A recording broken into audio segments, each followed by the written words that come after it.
Temos duas grandes notícias do dia aqui que a gente está trabalhando no Visão CNN de hoje. A chegada do ex-presidente Jair Bolsonaro ao Brasil, tratamos agora, e no início do Visão CNN falamos sobre a nova regra fiscal do governo que foi apresentada hoje pelo ministro da Fazenda e é baseada essa nova regra em dois fatores: o resultado primário das contas públicas e o controle dos gastos. A ideia é fazer com que as contas melhorem gradativamente ao longo dos anos. Primeiro, o governo terá que cumprir metas de resultado primário que se dividem em superávit, que é quando o governo paga todas as contas, exceto os juros da dívida pública, e o saldo continua positivo. Esse é o superávit. E em déficit, quando o saldo final é negativo. E este ano, o plano é que o Brasil fique com um déficit equivalente a 0,5% do produto interno bruto. Explicamos tudo isso no início do Visão CNN. Os desafios vão aumentando com o passar do tempo. No ano que vem, por exemplo, o governo vai ter que ter um déficit primário de 0, ou seja, deve terminar o ano sem dever nada, ao contrário desse ano que a gente está falando agora, que pode dever até 0,5%. Já para 2025, a regra prevê contas positivas, um superávit de 0,5% do PIB. Para o último ano de mandato, em 2026, Haddad quer que o governo entregue as contas com um superávit de 1% do PIB, ou seja, ao longo dos 4 anos, nós passamos de déficit de 0,5% até chegar no último ano com 1% de superávit. Lembrando que esses resultados podem variar em 0,25 ponto percentual para mais ou para menos. Essas metas estão diretamente ligadas aos gastos da máquina pública.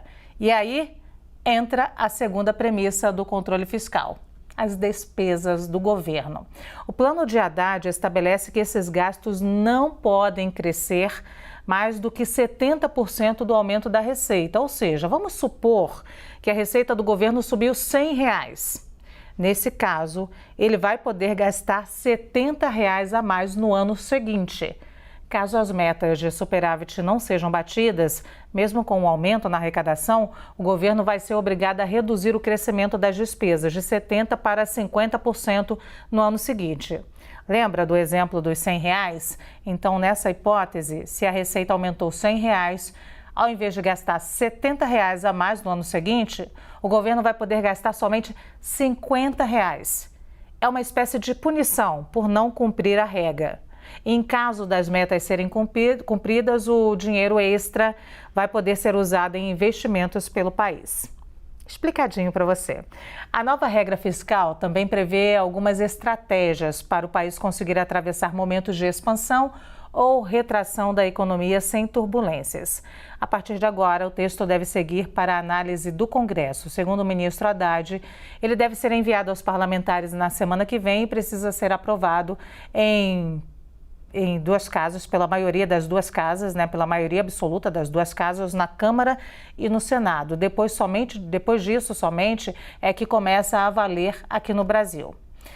Para falar um pouco mais sobre esse assunto complexo, a gente convidou os deputados federais Reginaldo Lopes, do PT de Minas Gerais, e Evair de Mello, do PP do Espírito Santo. Boa tarde aos dois. Vou começar com o deputado Reginaldo Lopes, líder do governo. Na sua opinião, deputado, essa âncora fiscal, essa nova regra fiscal, vai ser aprovada pelo Congresso? Boa tarde, Luciana. Boa tarde, deputado Evair de Mello. Acredito que sim, porque o governo apresentou para a sociedade brasileira, para a Câmara e para o Senado, um instrumento moderno, um instrumento que tem sustentabilidade e, ao mesmo tempo, muita responsabilidade fiscal, porque ele estabelece um controle das despesas, mas, ao mesmo tempo, ele coloca um piso para investimentos e consegue, na mesma regra, priorizar a recomposição dos recursos que foram perdidos pela regra anterior do teto de gastos, os investimentos na área da saúde e da educação, que tanto prejudicou o povo brasileiro. Portanto, é sim uma inovação moderna, com instrumento anticíclico, mas também que combina o controle de gastos públicos. Portanto, acredito que ela será aprovada. Nós temos uma Câmara e um Senado que tem disposição colaborativa para unificar o país e para reconstruir o país. Portanto, estou super otimista e acredito que nós vamos avançar nesse debate. Os resultados em relação ao anúncio: o dólar caiu, a bolsa subiu e os juros futuros, que é muito importante para o Brasil, porque os juros no Brasil tornou-se uma prisão perpétua contra o crescimento brasileiro. Eu acredito que vai ajudar muito para a gente conseguir fazer a redução dos juros que tem prejudicado todo o povo brasileiro. Eu quero ouvir, então, agora um deputado de oposição, o deputado Evair de Mello. Boa tarde também, bem-vindo. A pergunta é a mesma, mas eu queria frisar, né, deputado, que todos nós sabemos que nós, brasileiros, precisamos de uma regra fiscal e precisamos dessa regra para o Brasil andar. Então, eu tenho certeza que todos os parlamentares estão olhando com atenção à necessidade dessa nova regra. Dito isso, quero ver como é que o senhor, que é um deputado de oposição, está vendo. Vai ter facilidade de passar pelo Congresso Nacional esse texto, deputado? Boa tarde a Reginaldo também, meu colega aqui da Câmara. Primeiro, ressaltar que eu fiz parte do grupo de parlamentares que votou a favor do teto de gastos no governo Temer. E uma grande parte da base do governo hoje votou contra e trabalhou contra. Nós, já naquela época, nós reconhecíamos a importância, o Temer tem muito mérito nessa ação, de ter tratado desse tema que os governos anteriores não queriam nem conversar sobre ele. Naturalmente, a política, quando você passou para o governo Jair Bolsonaro, em função da pandemia, de Brumadinho, da guerra, esse tema foi fortemente prejudicado. Eu sou da área de administração, a gente conhece isso. Foram tempos anormais que normalmente nós não fizemos a análise correta desse tema. Eu acho que de positivo tem o ministro Fernando Haddad ter reconhecido que existe um problema posto. Isso é um avanço extremamente importante. Agora, ele apresenta um texto muito vulnerável, não traz com clareza aonde estarão as despesas de corte de gastos. Isso é fundamental para até trazer credibilidade ao mercado. O mercado está até olhando positivamente pelo gesto dele, mas eu vou ser bem pragmático, ou seja, o texto que ele apresenta é como se uma empresa que está em recuperação judicial, os seus executivos reunirem lá os credores, os bancos, e apresentar um plano de recuperação financeira em 2 anos, sem mostrar onde vai cortar gastos e estimando uma receita que não tem uma base concreta. Eu acho que atrelar o teto à vinculação à receita é muito perigoso. Eu acho que essa deveria ser até um pouco mais flexível, mas eu quero mais clareza e transparência onde vai cortar os gastos, ou seja, o piso é muito importante, o teto da despesa, precisa ter mais clareza. Sabe que o governo tem dificuldade em pensar na reforma administrativa, o governo tem dificuldade em cortar a despesa da máquina pública, o governo tem essa orientação histórica de uma máquina pública inchada, principalmente. Então, isso traz muita vulnerabilidade àquilo que o ministro Haddad apresentou com boas intenções, mas sem muita consistência. Isso, na sua opinião, já eu pergunto ao deputado Reginaldo Lopes sobre essas vulnerabilidades, mas na sua opinião, deputado Evair, isso vai dificultar a tramitação do texto no Congresso? Claro, você imagina que o governo, no dia 22, ele apresentou um déficit de 1% do PIB, dia 22. Hoje, 8 dias depois, ele fala que o déficit foi de 0,5%. Ou seja, ele conseguiu mexer no número do déficit em 50% sem apresentar que conta é essa. Que conta é essa que em 8 dias o PIB, que a dívida ao déficit, que é de 1%, caiu para 0,5%. São essas dúvidas que não trazem a segurança que a gente precisa para poder avançar com esse tema. Ou seja, o tema vai ser debatido, naturalmente, nós reconhecemos a importância de ter o novo arcabouço fiscal, ter o nosso teto. Agora, nós queremos mais consistência e mais clareza e comprometimento realmente de país, e não uma política de ocasião, como eu entendo que esse texto, embora o Reginaldo sabe da nossa intenção de trabalhar e ajudar, isso é importante para a economia do país. Agora, a nós não foi nos apresentado hoje a consistência que nós queremos para poder colocar o nosso carimbo nessa proposta de governo. Deputado, só uma consideração dessa jornalista aqui sobre a sua fala. Ao longo desses anos, o que a gente entende, deputado Evair, que uma coisa que o mercado não é ingênuo. O mercado acompanha tudo com muita clareza e muitas vezes a gente comemora determinadas circunstâncias e situações e o mercado não comemora e a gente sabe que ele olha com muita clareza para todos os números e todos os ângulos de uma notícia. Só porque o senhor disse que o mercado pode ter comemorado a intenção, o mercado não comemora muito, não costuma comemorar boas intenções, deputado Evair. Mas agora eu vou perguntar... Hoje eu vi coisa subindo, vim coisa baixando. Eu tenho analista de 10 economistas, eu estou indo pelo caminho do meio. Né? Eu vi 10 economistas hoje, de 10 operadores de mercado com opiniões totalmente diferentes. Portanto, o mercado é um sentimento. Né? Então, eu vi sentimento hoje de todos os gostos, vamos dizer assim. Muito bem, deputado Evair. Vou perguntar agora ao deputado Reginaldo Lopes, porque o deputado Evair apontou aqui algumas fragilidades ou vulnerabilidades, como disse ele, sobre esse texto. Queria que o senhor respondesse. Ele fala sobre como vai cortar, de onde vai cortar, então, despesas e como vai conseguir esse aumento de receita, deputado Reginaldo Lopes. Então, primeiro, Luciana, você explicou muito bem. Ou seja, se o governo ele não atinge a meta primária no ano anterior, ele tem uma punição no ano seguinte. Isso é algo inovador. O governo federal do Bolsonaro, ele rompeu mais de 5 vezes, acho que foram 6 vezes, ele rompeu a própria âncora fiscal que ele acreditava que era viável.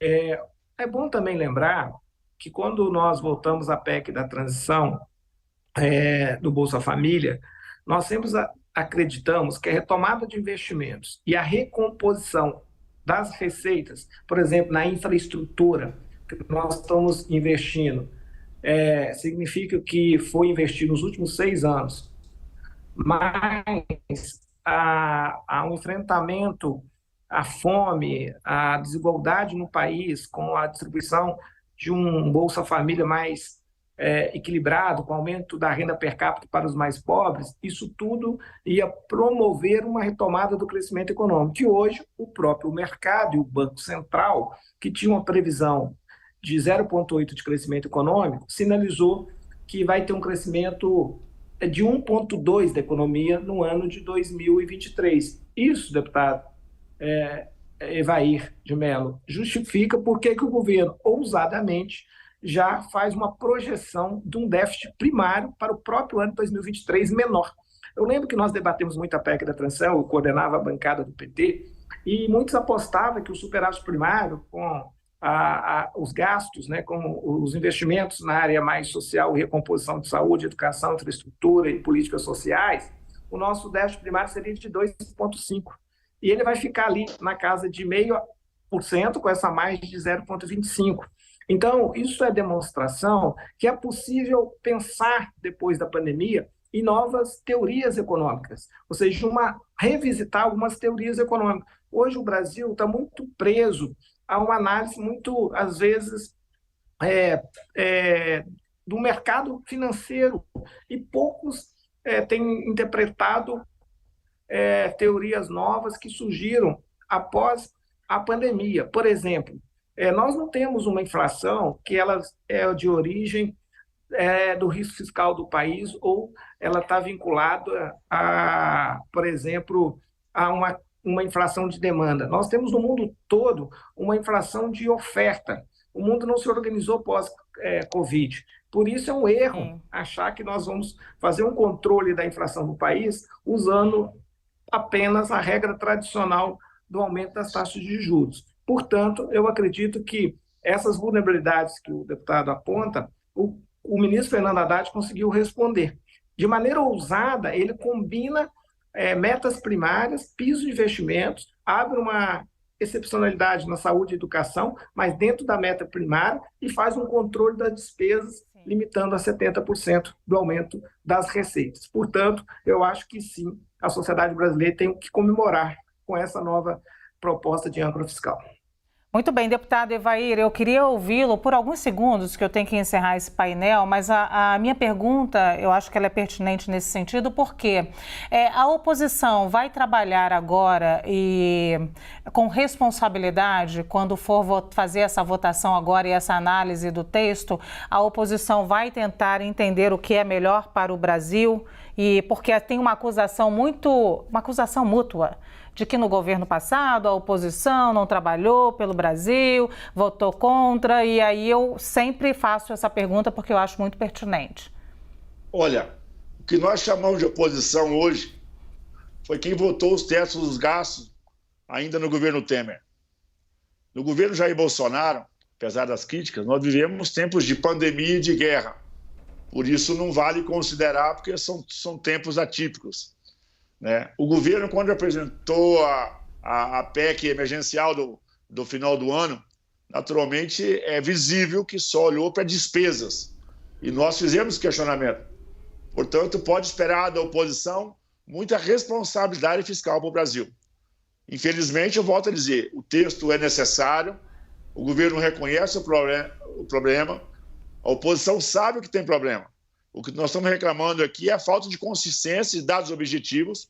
O governo trabalha com a surpresa de arrecadação, né? A regra não é muito simples assim. E, naturalmente, nós queremos, claro, hoje foi a apresentação, imagino, superficial, mas o governo vai descer aqui na casa com seus economistas, com seus planos, e nós vamos trabalhar, sim, para que tenhamos uma regra fiscal rígida, que esse governo tem que ter cabresto curto, e a oposição, diferente da do passado, eu sou testemunha disso, terá muita responsabilidade para com o Brasil. Nós queremos votar uma regra fiscal rígida, nós queremos votar uma reforma tributária justa e correta para diminuir a carga tributária, queremos votar a reforma administrativa para diminuir o custo da marca brasileira. É esse contexto que nós queremos levar para o texto final. Tá certo, muito obrigada. Eu agradeço, então, aqui a presença dos deputados federais Reginaldo Lopes, do PT de Minas Gerais, que nos atendeu aqui, e deputado Evair de Mello, do PP do Espírito Santo. Só um minuto. Sim, claro, deputado. Só um segundo. É o seguinte, o deputado Evair sabe que, junto com a âncora fiscal, nós vamos tomar várias iniciativas. Temos o debate da tributação do comércio eletrônico, temos o debate sobre os jogos, apostas, né, os sites, e temos aí, ele falou muito bem, a reforma tributária. A reforma tributária, ela vai fazer o Brasil voltar a ser competitivo. Vamos fazer uma tributação de base ampla, incidência ampla, vamos tributar todos os setores. Vamos resolver esse contencioso, que é um PIB. No mundo civilizado, o contencioso é 1% do PIB. No Brasil, é mais do que um PIB na justiça, e o povo mais simples, de menor poder econômico, já pagou por esse contencioso, e esse dinheiro não chegou nos cofres públicos, porque ele está na justiça ou está na dívida ativa. Então, somando tudo isso, o Brasil vai ser um país exportador, inclusive no agro, que poderá acreditar seus créditos na exportação e exportar com valor agregado, e a indústria brasileira pode ser reconstruída no novo sistema tributário. E o Brasil pode crescer de 12% a 20% só por causa do sistema simplificado. E aí o Brasil vai aumentar a renda per capita do povo brasileiro em R$500 por mês. Eu acredito muito que podemos gerar emprego, oportunidade e fazer o Brasil crescer. Sim, deputado Reginaldo Lopes. Só quero colocar... Deputados, deputado Evair, eu vou lhe deixar falar, mas eu só queria dizer que esse debate aqui não tem fim. Eu vou lhe deixar falar, deputado Evair. Esse debate não tem fim. Eu mesma já brinquei hoje sobre a reforma tributária, que ouço falar, acho que desde quando eu era jovem, adolescente. Então, eu sei que é um debate acalorado. Mas dessa vez você vai comemorar conosco a reforma. Será, deputado? Não, eu só quero... Deputado Evair, vai lá. O deputado vai já declarar apoio da oposição à reforma tributária. Só quero que o Reginaldo acrescente nessa lista necessária a reforma administrativa. Só isso. Vai ser muito importante para o Brasil ouvir do governo que quer fazer uma reforma administrativa ampla. Muito bem, vamos cessar aqui. Eu convido os dois para um outro momento. Aí, que nós vamos fazer um governo moderno, digital, desburocratizado, que vai ajudar o Brasil a diminuir custos da máquina pública. E eu só estou dizendo que eu sou uma âncora desmoralizada nesse momento, que eu não consigo encerrar um debate, deputados. Muito obrigada, deputados Reginaldo Lopes, do PT de Minas Gerais, e Evair de Mello, do PP do Espírito Santo. Obrigada aos dois.